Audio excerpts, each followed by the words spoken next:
welcome back to my channel. We are doing my October and November wrap-up. I read 9 books and it was 2 very good months. I have maybe 1 book that I thought I would like more, but in general I really like what I've read. So let's go. I'm gonna show you everything. I read 4 books in October. I started the month with Half a Soul by Olivia Atwater. It's like an historical fantasy. That's not my usual genre, you know? This is a story of a girl that has a curse. A fairy stole her soul. I mean, half her soul. So she's here with only half a soul remaining. So many emotions she doesn't feel. So her behavior is weird for that society. Old London, like Bridgerton vibes. That's what made me buy the book, because I love Bridgerton. And she meets with the man, the Lord Sorcerer. So he's like a wizard, something like that. It's a love story, of course. I really loved it. It was such a good time. I really loved the story. I loved the characters. I would have liked maybe the villain in it to be a little bit harder to take down. I don't know. I feel like it was too easy maybe, but that's the only thing I have to say. It was a 4.25 for me. Honestly, I really loved it. Then I read Ready or Not by Cara Bastone. I love this book. It was a 5 stars for me. It's the story of Eve. She's having a one-night stand with a guy and she gets pregnant. While the father of the kid is trying to figure out what he's gonna do, how he's going to be there or not for her, she has a friend. It's like the brother of her best friend who's supporting her a lot in this story. And so it's a friends to lovers, and that's a very beautiful story. I'm not the kind of girl that really like friends to lovers, honestly. This is not my favorite trope at all, but I really loved the characters in it. It was so mature and it was easy to read. I read it in like 2 days, I think. It's fast for me. Also, it doesn't glorify pregnancy. I think it's a good thing. I mean, it's not saying only bad things about pregnancy either, but it's just honest about pregnancy and surprise pregnancies. And I felt like it was authentic and true, you know? So yeah, I really liked this book. It was 5 stars for me. The 3rd book I read in October is a thriller. It's called Entre deux mondes. It's in French, but it exists in English, and it's called Between Two Worlds by Olivier Norek. This is a very different kind of book because this is a thriller, but that's not the kind of thriller I thought I would read, honestly. I DNF'd this one in the middle, but then I took it back and it was 5 stars. You know what I mean? I DNF'd it because I wasn't ready for it. It was too hard to read. It was tough, okay? This talks about migrants. Very hard story of a man and a kid. A man, a kid, a cop. I mean, this is very powerful, okay? It broke my heart. I don't even know how to explain, you guys. That wasn't easy to read at all. This is heartbreaking, but this is very powerful. The writing is beautiful, even if it's horrible things happening.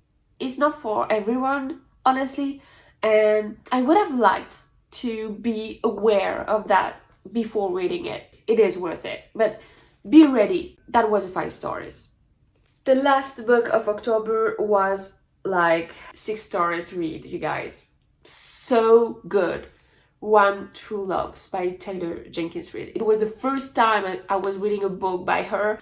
I'm telling you guys, it's not the last time. I loved it. It was such a good story. From the first sentence, I was hooked. I loved it. I made annotations too. So many quotes in it. The writing is so good, so beautiful. I loved it. So many life lessons. It talks about love. It's like loves, not just one love, but loves of your life. I loved it. This is a story of a girl who is a widow because 4 years ago her husband disappeared because of a plane crash. She struggled, but then she moved on and she met someone else. She gets a call by her ex-husband and he says he didn't die and he's coming home. So, you know what I mean? That's a crazy story. That was beautiful. I loved it. It was so true, so authentic, and I mean, I felt everything Emma felt. It's the story of loves in your life. It talks about your hometown, where you grew up, how to love things around you. And it's funny because in books, I don't like love triangles because I don't know why. I just don't like the fact that the person is hesitating, because for me, if you hesitate, it means you shouldn't be with either. But this one is very different because it could happen. It's not like you have like multiple choice and you're like, I don't know. Like, that's different. She loved them both for different reasons and in a different way, and that's hard. Of course, you're asking yourself, should I go back with my ex-husband or not? I mean, that's crazy, and that was so well done, and oh my god, I loved it. I really loved it. The writing was crazy beautiful. That's the kind of book that made me forget I was reading, honestly. So yeah, that's a great one. 6 stars read. Thank you, Taylor Jenkins Reid, for writing that story, and I'm gonna read other books by her, of course. And then I read 5 books in November. I started the month with Reckless by Elsie Silver, which is the 4th book in the Chestnut Springs series. I really liked it. That was a very good one. I think it's one of the best of the series. If you don't know, the Chestnut Springs series is like a cowboy ranch kind of romances in a small town too, of course. I was so eager to see what was going to be Winter's story, and I wasn't disappointed. I really loved it. I really like the pregnancy trope. I mean, I think I like that trope. I didn't think I would, but I really did. The only thing is, I think I don't like, you know, ladies' man becoming very serious for one girl. I don't know. That doesn't feel realistic to me. But it's a book. And in this book, I liked it. And it was well done. So Theo is gold. Winter, I love that character. She's complicated. I liked how the characters were developed. But I think I still prefer Heartless, which is the single dad trope. I think this one is my second favorite, but I think I rated it 4.5, something like that. One thing in this series that I don't like, but it's like in every book, it's very, very, very spicy. I like the spice when it's a little, but this is a lot in this series. The worst was Powerless for me. It's a little too much for me, to my taste, I mean.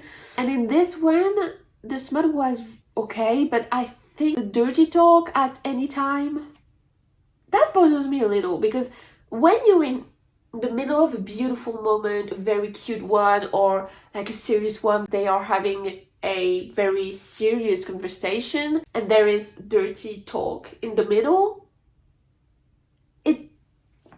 I don't know, that's not my favorite thing. So I am not able to rate this book like 5 stars or 6 stars read, even if I like them, because I'm sorry, just the smut is just a little too much for me in all the books. But still, I love the stories, I love the family, I love the small town vibes.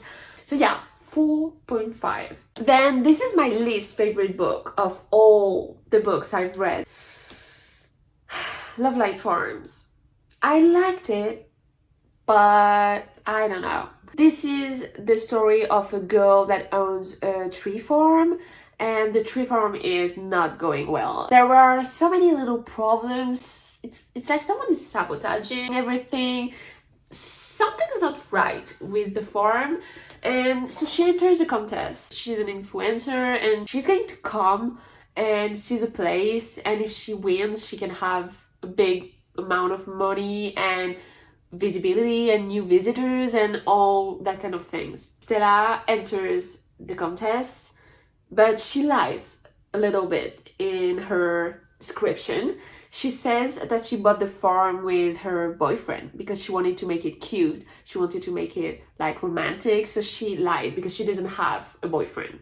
But when the influencer chooses her and wants to come see the farm, she realizes that she lied and she has to find someone that's gonna like be her fake boyfriend. And her best friend, Luca, is going to be the one to fake date her. And I love fake dating in books, so I don't really like Friends to Lovers, but I really like fake dating. So I was like, and I love Christmas and it's Christmas vibes, so that's perfect. But I was disappointed with this book because, I'm sorry, this was not fake dating. This was just dating. It didn't feel fake at all. It was, I don't know, something was missing. It escalated too quickly. I wasn't convinced by the romance here. At the end, Stella was annoying me. She was blind to everything. I'm sorry. I wasn't convinced, but I liked the global read. I liked the Christmas vibes, the tree farm. I like that she was so independent, that she has to grow in this book, like to just accept everybody else's help and the small town vibes and the side characters that I think are going to have their own book and love story, because this is a series that follows seasons. I liked some things, but I disliked the main romance part. So I decided it would be a 3.25, but now that I'm thinking of it, maybe it's only just a 3. I liked it, it was just not my favorite. Then I read Assistant to the Villain. I loved that book. It was a 5 stars. This is a rom-com, but in a fantasy. I don't know how to explain, but it was so funny, so refreshing. It's the story of a girl who needs to find a job because she's been like fired, but she has to take care of her sick dad and little sister, so she has to find a job. And she meets the villain, which is someone that nobody knows who he is and how it looks like, but he's the villain and he is terrorizing everybody. She meets him, and of course he is handsome. She becomes his assistant. I loved it. I loved the character. I giggled. I wasn't really surprised by the plot twist because I guessed it, but I don't care. I loved it. I haven't read it yet, but I have book 2 and I'm really eager to see what's gonna happen next. So yeah, that was a very good one and it was a 5 stars. Then I read a French book, Billy Brady Has Disappeared. This one is the only one of this video that doesn't exist in English, so I'm gonna be quick. It's the story of a girl. We follow her from her 7 years old until she's 32, and she is trying to find her place in the world. She's born in a very poor family and she's currently living with only her grandfather because her parents are not here and she knows nothing about her life and who she is. She meets a boy in the same building as her, but is here just for a week for the summer because his aunt lives here. So he's gonna come back every year for a week and they're going to like grow up together. There's a little bit of a love story too, but it's just her life and how she grows and how she finds herself, really. And that was so beautiful. That was a crazy, beautiful story. It was so well written. Very simple kind of writing, but you can see, you can read between the lines, you know? I loved it. Really, it was so good.